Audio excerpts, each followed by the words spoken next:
Muito boa tarde a todos. Estamos de volta no Povo de Deus, um programa de entrevistas em colaboração com o Portal de Alcanede e com a Paróquia de Alcanede. Hoje estamos a falar-vos desde a Aldeia da Ribeira e vamos estar à conversa com o Dr. João Gonçalves.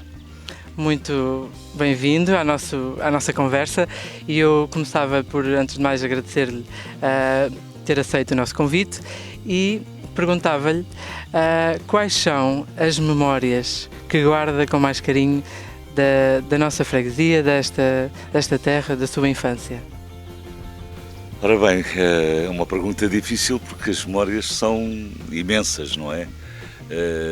São memórias muito boas, porque me levam aos meus avós, me levam aos meus pais, padrinhos e muita gente amiga.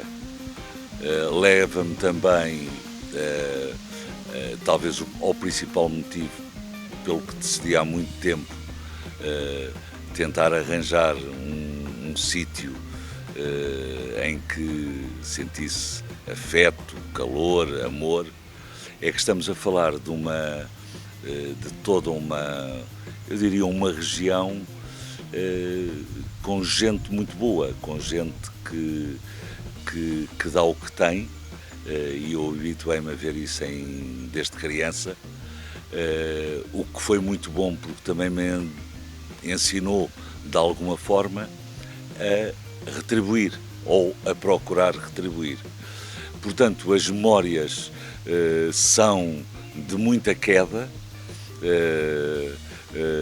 Foi aqui que aprendi a subir às árvores, que saía com bandos de amigos para o Pão por Deus, em que fui aos primeiros bailes que não têm nada a ver com aquilo que nós conhecemos hoje, porque também tive o privilégio de integrar uma das primeiras comissões com o meu pai de festas da aldeia, que começou com as primeiras obras na aldeia.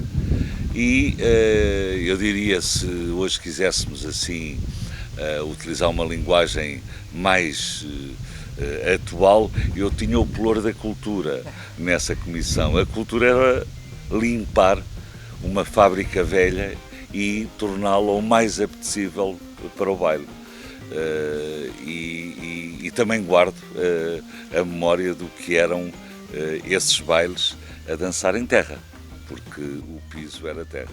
Como era na altura e como é que hoje em dia olha para esta mudança das maneiras como vivemos e como celebramos estas tradições? Bem, há tradições aqui, então na Aldeia da Ribeira, que eu acho que vão perdurar no tempo. O peditório da Aldeia da Ribeira, o lançamento do balão, o barril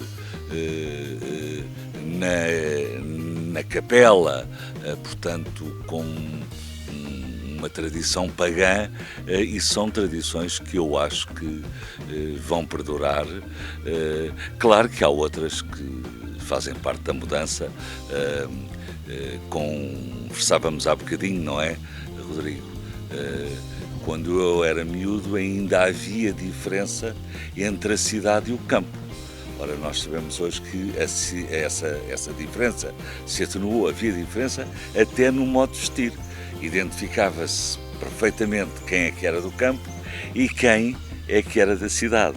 Quem andava a estudar, aliás, na altura, ser estudante era quase uma profissão e, portanto, tudo isso e algumas dessas coisas hoje estão atenuadas e bem. Como é que, numa infância dividida entre Lisboa e a nossa aldeia, como é que foi a reação de estar em Lisboa e voltar aqui? Quais eram as diferenças que sentia? Bem, as diferenças que sentia, fundamentalmente, apesar de nesse tempo também em Lisboa ainda se brincava na rua, as diferenças é que aqui tínhamos uma fábrica de resina em que brincávamos no meio dos cilindros de peso e no meio da água rás, tínhamos árvores para subir e irmos aos ninhos e tínhamos todo um espaço de liberdade, que por vezes também tinha inconvenientes porque eu era um pouco rebelde e chegava às vezes a esquecer-me das horas, não é? E cheguei a ter a minha mãe e muita gente atrás à procura, porque eu esquecia-me do tempo e se estávamos à pesca ficávamos todo o dia à pesca, não é? E portanto isso não tinha em Lisboa. Por outro lado, posso dizer que, e referi mais uma vez, que a genuidade das pessoas era diferente. Eu ainda hoje mantenho as relações com os meus amigos da época, alguns deles de quem estive afastado muitos anos, mas que ainda há bem pouco tempo fui ao casamento de um dos filhos de a França e tive um grande orgulho em ver designadamente como é que os nossos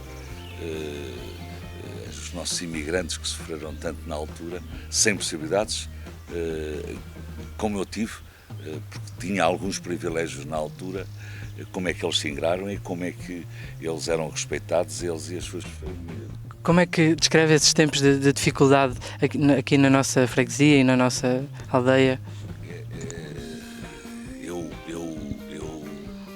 Eu quase conhecia todas as casas da aldeia por integrar a comissão e todos os anos fazer o peditório, não só na aldeia, como Valsopo, todos estes casais à volta. E aquilo que se via era que as vidas eram muito difíceis, porque havia muito pouco trabalho, os invernos eram longos e grande parte das pessoas trabalhava numa agricultura de subsistência. Daí depois o fenómeno da imigração nos anos 60. Portanto, eu diria que as pessoas viviam com muita dificuldade, com praticamente com poucos recursos aos serviços sociais que eram inexistentes, a médicos, a hospitais. Era uma vida muito dura, que se transformou radicalmente. Como é que foi, então, depois a aventura de entrar numa universidade, uma coisa que na altura era, para quem era muito rara, como é que foi entrar no mundo da universidade? Olha, foi uma forte motivação. Na altura eu tinha consciência que se estudasse e se tivesse êxito, teria naturalmente uma outra vida, e eu queria de facto designadamente sair, conhecer outras pessoas, portanto foi de facto entrar num outro mundo. Ainda por cima entrei no ISCTE, que era ainda hoje é uma das melhores universidades do nosso país e, portanto, tive acesso a professores, figuras públicas, com quem aprendi muito, que me fizeram abrir os olhos, porque eles estavam muito fechados. E daí houve um salto, de certa forma, a certa altura decidiu abraçar um projeto empresarial e ser empreendedor. Como é que foi e hoje em dia, no seu dia-a-dia, no seu trabalho, o que é que mais valoriza nas equipas, nas pessoas com quem trabalha? Olha, indo por partes, eu os primeiros cerca de 10 anos da minha vida foi a trabalhar em empresas e a trabalhar no próprio Estado, no próprio Ministério das Finanças. Foram experiências muito boas, mas dado o contexto da época, e estou a falar de anos de crise também, porque também houve crises. Nós tivemos a primeira grande crise financeira por volta de 77, 78, com a primeira chamada do FMI, depois 83, 84, e o que é que eu verifiquei? Verifiquei que nesses anos ficava-se muito parado. Por outro lado, os meus primeiros passos tinham sido no maior grupo empresarial de Portugal à época, que era o Grupo CUF, na área da consultoria. E o que é que eu tinha gostado da área da consultoria? Tinha gostado de todos os dias ser exposto a uma nova realidade e ter que conhecer essa nova realidade. O que me fez começar a pensar, talvez pelos genes do meu pai, que também à sua época foi um empreendedor, resolvi criar a minha própria empresa, que criei e que ainda tenho hoje uma delas a funcionar fora, já não em Portugal. Voltando às pessoas, as pessoas são sempre produto do meio, ou seja, das circunstâncias e de si próprias. Mas eu acredito, sou daqueles que acredita que, apesar de a componente contextual e hereditária, acredito na transformação das pessoas. E, portanto, as pessoas evoluem, as pessoas transformam-se e as pessoas têm capacidades e potenciais que podem sempre transcenderem-se.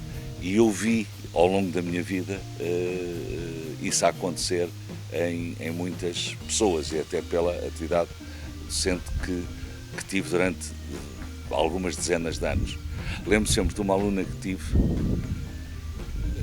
que queria entrar num hospital, a trabalhar num hospital, não como médica, mas na área de gestão, na área de administração, e eu dei-lhe todo o incentivo.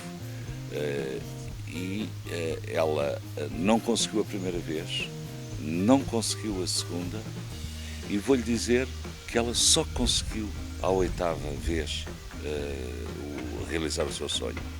E nesse dia eu tive uma felicidade tremenda, e isto para completar a sua pergunta. A perseverança faz toda a diferença. Hoje chama-se também resiliência, não é? Portanto, as pessoas têm que tentar sempre mais uma vez. Não podem desistir à primeira. Até porque hoje temos também um contexto diferente daquele que tínhamos há alguns anos, é que as pessoas também têm mais concorrência entre si. Há sempre mais candidatos a um lugar. E, portanto, quem se esforça um bocadinho mais ou quem resiste à frustração de não conseguir à primeira, vai sempre mais longe. Na atual situação que vivemos e depois de atravessarmos esta pandemia, onde mais que nunca estes valores humanos e de reconhecer no outro, também valorizarmos as características mais genuínas de cada pessoa, como é que acha que nós podemos agora enfrentar o futuro e quais são as características que esta pandemia veio pôr à superfície? Olha, isto eu acho que todos nós ainda estamos um bocadinho abalados e sem perceber o que é que se passou, o que é que se está a passar. Mas nós estamos cá há muitos anos, o ser humano já passou por muita coisa e claro que vai passar, o mundo está em transformação, há muita coisa em transformação. Agora, o que é necessário acho que vai ser muito importante nós sermos capazes de, por um lado, gerir melhor as nossas próprias expectativas,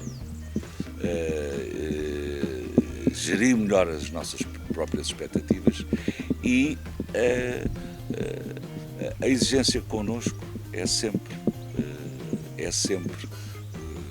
algo que traz bons resultados, não para competir com o outro, mas em última análise para competir comigo próprio. E isso penso que nos vai ajudar a ultrapassar algumas das dificuldades. Dr. João Gonçalves, tem algum sonho que ainda gostasse de concretizar? Bem, olha, temos sempre sonhos. Estou aqui a tentar plantar um olival que não tem sido fácil. Comecei por uma vinha, mas disseram-me no Instituto da Vinha que já não tinha idade e, portanto, não me autorizaram, nem tinha dimensão e, portanto, não me autorizaram. Queria aqui aprender coisas novas, mas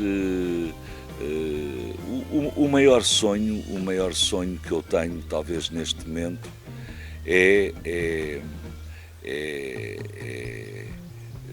o mundo entender-se, cooperar, ver-se livre de algumas pessoas que estão a fazer muitos estragos, e se tivermos outros líderes, esses líderes influenciam os liderados, ou seja, as pessoas, e vamos ter melhores pessoas e um melhor mundo. E estando agora, neste momento, podendo despender mais tempo aqui nesta calma e nesta tranquilidade que é viver também na aldeia, o que é que realmente valoriza mais da vida no campo? Para mim, acordar com pássaros. Aliás, este ano há tantos pássaros que um destes dias quase que estava estupefacto, tal era o barulho de todos os lados aqui de manhã. Partilhar isso também com a minha mulher, que gosta bastante. E usufruir de uma coisa, já tive muita confusão na vida, muito barulho, muitos engarrafamentos, viagens todas as semanas de cada uma de 11 horas de avião. Portanto, o que eu valorizo mesmo é ter o pé no chão, pôr o pé aqui no chão. Se me apetecer mexer na terra, mexo na terra. Se me apetecer ter o silêncio e viver isso e partilhar isso com as pessoas que gostamos. Para terminar, de que forma é que a vivência, a sua vida espiritual ou as suas crenças influenciam a maneira como vive e como... Rodrigo, infelizmente também todos nós sabemos que alguns dos problemas das pessoas é terem perdido completamente a espiritualidade e terem tempo para o recolhimento, para pensar nos outros. Não vamos aqui falar de teorias, mas houve todo, nas últimas décadas, todo um recentrar sobre o indivíduo. Por vezes estamos até não a falar de recentrar sobre o indivíduo, mas estamos mesmo a falar de algum individualismo. Eu acho que à medida que vamos tendo mais uns anos, se aprendemos alguma coisa na vida, é a importância de cultivar o espírito e de cultivar o contributo para a sociedade e de ajudarmos também os outros naquilo que nos for possível. Muito obrigado, foi um gosto estar consigo à conversa, Dr. João Gonçalves. Foi também um gosto estar consigo. Acho que vou vê-lo ainda na televisão nos próximos anos a fazer umas boas entrevistas. Muito obrigado. Foi assim mais um Povo de Deus e a nossa gente é assim. Muito obrigado. O meu nome é Rodrigo Soares e hoje estivemos em Aldeia da Ribeira à conversa com o Dr. João Gonçalves.